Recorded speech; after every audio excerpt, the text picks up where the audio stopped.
Assalamu everyone. I hope y'all are having an incredible Jummah. I hope you are having such a good day.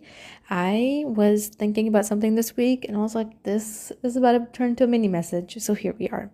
I was thinking about how in life, there's certain experiences and certain perceptions and certain things we go through that really do like traumatize us or scar us, or we think to ourselves, I never want to do that again because it ended so badly, or you got hurt so badly, or you just think that wasn't for me. Like there's certain experiences, certain things that when you go through them, you're like, damn, I'd never want to do that again. Like I know a lot of people, they say that when it comes to relationships, when it comes to love, when it comes to even some educational things, are like, ooh, never that again, right? And one of the things I was thinking about is that, especially when it comes to like dealing with people, everyone knows how hard it is to deal with people, right? In Islam, we're told that there's a reward for that. Dealing with people is not easy. It is better to be the one that deals with people than to not, right? But one of the things is that sometimes when dealing with people, you can come to a point where you're just so fed up and sick and tired of people that you feel like you don't have the capacity to love again. You don't have the capacity to trust again. You don't have the capacity to just be with someone again, period. Like a lot of people have that with relationships where if they ever got hurt, they think that, no, I'm going to get hurt every time. I don't have the capacity to love anymore. I don't have the capacity to believe in loyalty anymore, right?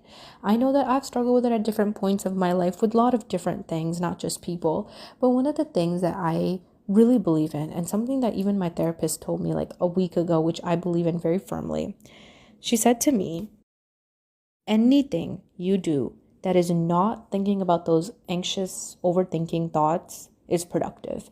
And I found that to be interesting because a lot of times, when you're feeling really overwhelmed and you kind of have like a little moment, you're like, oh, I should go back to doing what I was doing. I should go back and do my homework, go back and do work.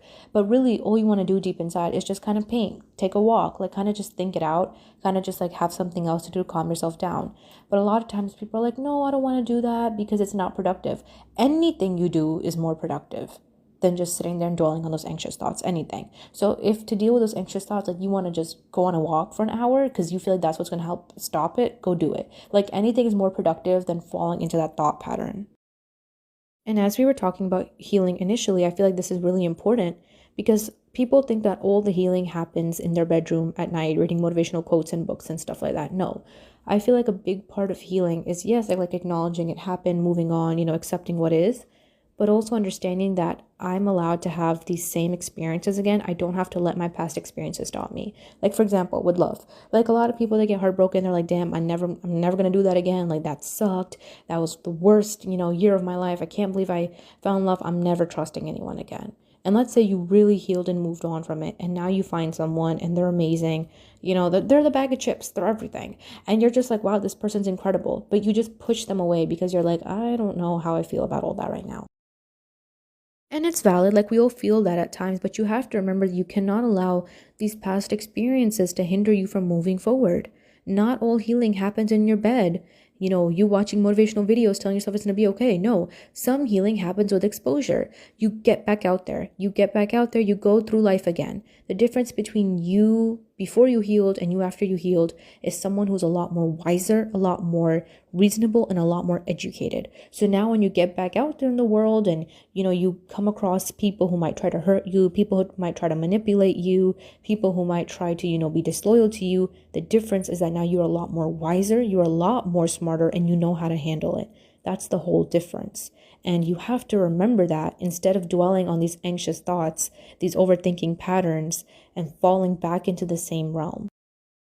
The biggest part of healing, after literally just healing and moving on from the situation, is exposure, getting back out there, exposing yourself to those things, exposing yourself to love, exposing yourself to different careers, exposing yourself to different things, exposing yourself to life. You cannot sit here in the four walls of your bedroom forever, exposing yourself to different things. And while you expose yourself, having the certainty within yourself that I have healed, I have put in the work. I have put in the work enough. And I know, I don't have to just say it. I know, I have the proof within myself that I'm capable of handling whatever comes my way. So even if it's something similar that might hurt me, I know how to handle it. I am not as naive anymore. I am not as easily manipulative anymore. Like it's not going to work. It's not going to work, right? And that's the whole ground, that now how to manage your thought patterns, and you also know now that you don't always have to believe what you once did. You don't always have to fall into the same anxious patterns or react the same. You healed. You're different now. Anyway, I hope that made sense. Take care of yourself. Assalamu alaikum.